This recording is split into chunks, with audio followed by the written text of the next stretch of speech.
Hello. This is a talk about where we all came from and where we're all going. So it's like history and futurism at the same time. So in the beginning was the necessary God, as the term is, call it what you will. After that, we have innumerable universes. We are in one of those universes.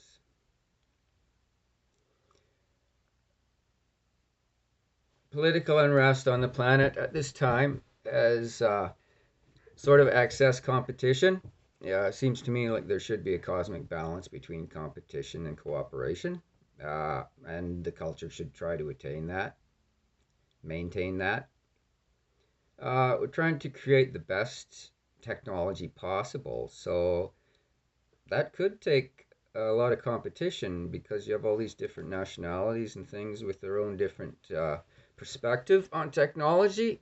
So to create it, you get different ideas. You get all these different languages and things. You come up with different inventions. So that's what's happening. We're creating the machine, a machine.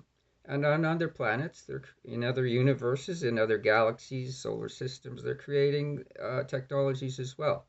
Perhaps one day they shall meet. Anyway, the other part of it is the fantastic side or the spiritual way of looking at things, which is non technological, more it's cartoon like.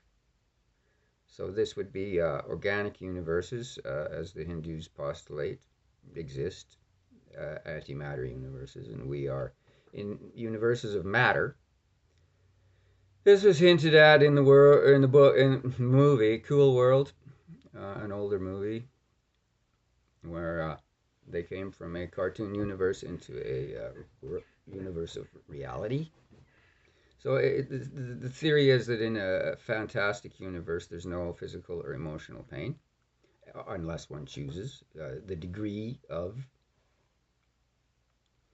Um, so yeah, that's that. Okay, other stuff, just updating stuff. Garden of Eden. How in the world did they say that you have to not eat of the tree of the knowledge of good and evil? Doesn't everything really have a basic moral behavior within them to know the knowledge of good and evil? I guess we had to be taught that somewhat from cave dwellers to now. But now I would think that tree in the Garden of Eden would be do not eat of the tree of anger, because this leads to excess competition. And with that, you may end up with a technology you don't really want, overly militaristic. That's okay when you get to the virtual worlds, which we are creating. Like, say, we're creating one aspect of it is we're creating uh, thousands of virtual worlds eventually with a virtual time machine to go between these virtual worlds. So that backs up the theory that God is good because you don't have to go to outer space at such great distances. That it's right here. We're creating it in a virtual sense. All theory, of course.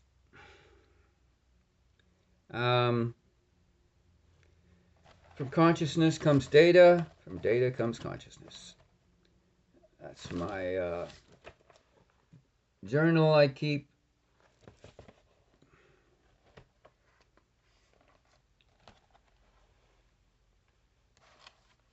This is the book on Hinduism, 1970.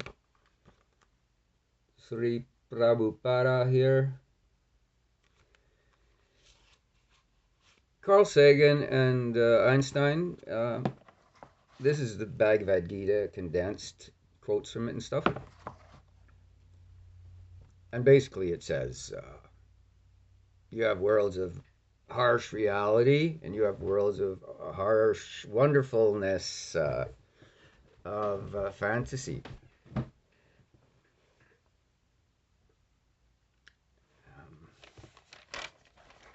I'll just see what I can get from my journal here. If humanity is the crown of creation on this planet, then when one dies, one's soul monad, as Hinduism term for soul, plausibly would be allowed to travel to other worlds, galaxies, universes, realms, etc. So this comes to the term evolved soul. Now, evolved soul, from what I can figure, I've been searching out this stuff since 1967 or so. I'm 73 almost. Beginning in the primordial waters, the sun gives life to the one-celled organisms, and so it goes from there to flora and fauna. Now, each species of anything, more or less, does have an evolved soul. That is, the sun started all life, so we all have evolved sunlight within us. That is, when an animal dies, let's say a rhino, there's still going to be rhinos as long as the births outnumber the deaths. So that persona of rhino is still there genetically. So when the rhino dies, it's still alive in the rhino persona. Same with humans, same with birds, same with insects. So that's scientific. But perhaps when a human dies, there's more. If one has studied philosophy and what is life kind of books, one may have access to other worlds, galaxies, universes, realms. That's how ancient everything is. Like a bird is pretty darn intricate, and a human, a deer, a butterfly, they're all very, very advanced things. To back up the theory that one may have access to other worlds, there's a Native American myth I came across, and it states that the stars are the children of the Star Maiden. That's female there. She leaves them for the little ones who stray, so that they may always find their way home. So this is saying that the constellations like the Big Dipper, Orange Belt, all that stuff is there for, in a fantastic sense, not a spaceship type of sense. When that person dies, the direction home is indicated. I know constellations are two-dimensional, but the direction would be indicated. So that's just a hint that God is good and wants the best for us, which makes sense because how did everything begin? Drama or joy? Have we devolved into drama? Is it a choice? Everyone would love it if it was all joy. That would be great. So we're definitely in a world of drama now. With wars, people like, you pinch yourself, cut yourself a bit. It hurts. People are in wars right now. It goes in and out. We have such a short attention span, some of us. So that's the way it is.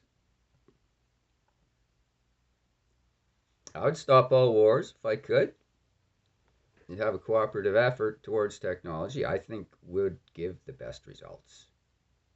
It's pretty obvious. It's kind of a no-brainer. But fighting and all that can be done in virtual worlds and games. You do not have to do it in real life. Anyway,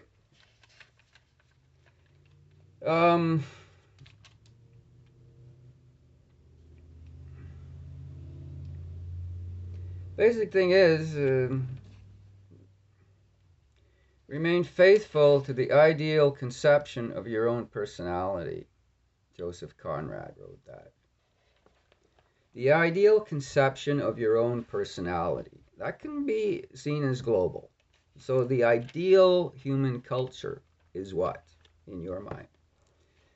To me, it's like having access to thousands of virtual worlds where you can do what you want without any repercussions, and a virtual time machine to go between those worlds. You see, it's all here. It's all there. It's within our grasp. But wars can screw it up, and too much competition can screw things up.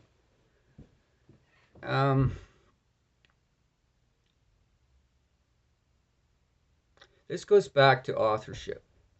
In some previous videos, I've indicated alcoholic authorship. We've been drinking alcohol for millions of years. It's a basic building block of the planet. We're susceptible to it. I haven't drank for decade or more. But I never really cared for it. But it's there. It's necessary in a way. It's helpful in some circumstances, such as is other things like cannabis and all the other substances one can alter one's conception of reality with. Freudian slip there. I said conception rather than perception. So you see, Manuel Torres, he once said, it's all about authorship. You have alcohol. Too much of anything affects the brain, right? So psilocybin authorship, cannabis authorship, DMT authorship, all the other ones, whatever. So here we are, planet Earth, all these people doing all these things. And there's no reason to be bewildered by it all. It's building a machine as they're building machines on other planets. You can bet your life.